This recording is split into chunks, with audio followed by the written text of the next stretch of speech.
Well, here's a game I had been dying to play that unfortunately did not live up to my expectations.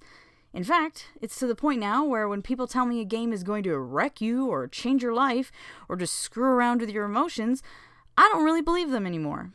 Anytime anyone has told me that a game is going to mess me up or change my life, it never happens. I'm never blown away, and it doesn't make me uncomfortable like it did everyone else, so let's talk about it. Doki Doki Literature Club is a visual novel that appears to be a dating sim, and sort of is, but also has elements of psychological horror. Before you even start the game, I think it warns you 3 times that this isn't for kids, it has triggering scenes, you can choose to have trigger warnings on, etc., etc. So yeah, it really hypes itself up, and I'm thinking, oh my god, what is this game going to do to justify warnings like that? I'll be honest, it gets me pretty hyped. Nothing triggers me or messes up my brain or whatever, so hearing that this game messed people up, I mean, now we're talking. I'm very interested. Mostly because I know it won't mess me up or affect me that way. But it still might be creepy and sadistic and weird, so I'm intrigued. So the game is boring, guys. The game is an extremely boring slice-of-life visual novel with the occasional shock factor type moments that I just didn't care about. Something shocking happens and I was honestly like, okay. You know those Pete Davidson sketches on SNL where he plays this character named Chad? Something happens to him and he always just responds with, okay. Well, that was me whenever something shocking happened in this. To be honest, this is a very short game, which appealed to me as someone who doesn't have tons of time, so I was excited to play something so well received and fast. The problem is, shocking things happen, but you don't really care because you haven't spent enough time with the characters to really care. Like, if I had spent 40 hours with these characters and let's say something bad happened to one of them, it would be like, oh shit. But when something bad happens to someone in the first hour or 2 of gameplay, I mean, okay. Who are they anyway? I barely know them, so I just didn't care whenever something, shocking happened. It felt like it was just there to be shocking instead of good writing or good character development. It was just there to make you go, oh no! But I didn't care, so I didn't go, oh no. I was just like, whatever. Okay.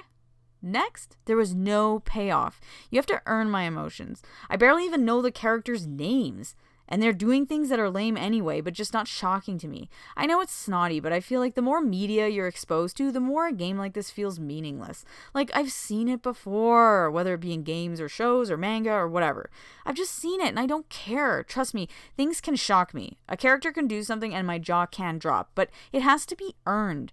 This just wasn't. So, I will say, the game does do something very unique towards the end, and it becomes rather unsettling. At this point, I was super stoked because I thought, finally, this is it.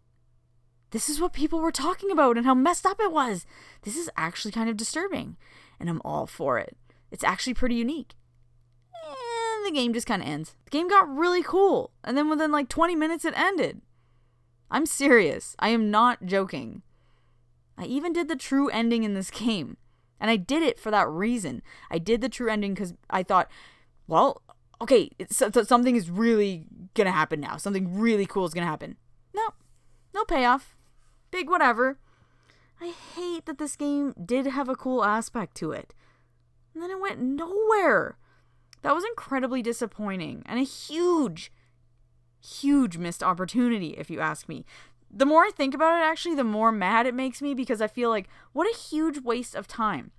It also just surprises me at how many people praise this game.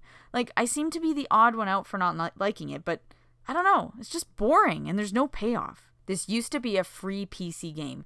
And honestly, if it still is, play it that way. Do not spend the money and buy it for PS4 or PS5 or Switch. Just don't. I actually traded this game in. It's gone now. I don't have it anymore. I traded it into my local game store and I got Dragon Ball Fighter Z instead. So I didn't really lose out in that sense money-wise, so I'm happy I could just get something else I'll actually play and want to have on my shelf. I don't keep games if I don't really like them. I mean, what's the point? If you're a collector, sure, but I'm not. I just keep games that I like that make me happy. And this game just pissed me off. I want to make it clear here that I am someone who plays visual novels. So this was not like my first visual novel experience. I like visual novels. I like really cool stories, And I like disturbing stuff. I mean, come on, I'm a huge Danganronpa fan. Give me disturbing. This game wasn't like that at all, and it had lame characters, lame everything. Seriously, boo. Just glad it wasn't long. Oh my god. Have you played this game? What did you think? Am I the only one that it didn't appeal to? If you did like it, please tell me why. I'm serious. People can like this game. I'm at the point now where I know not every game is made with you in mind, and this game obviously wasn't for me. And that's okay. Tell me in the comments below, and remember, click like and subscribe, and I'll see you guys in the next one.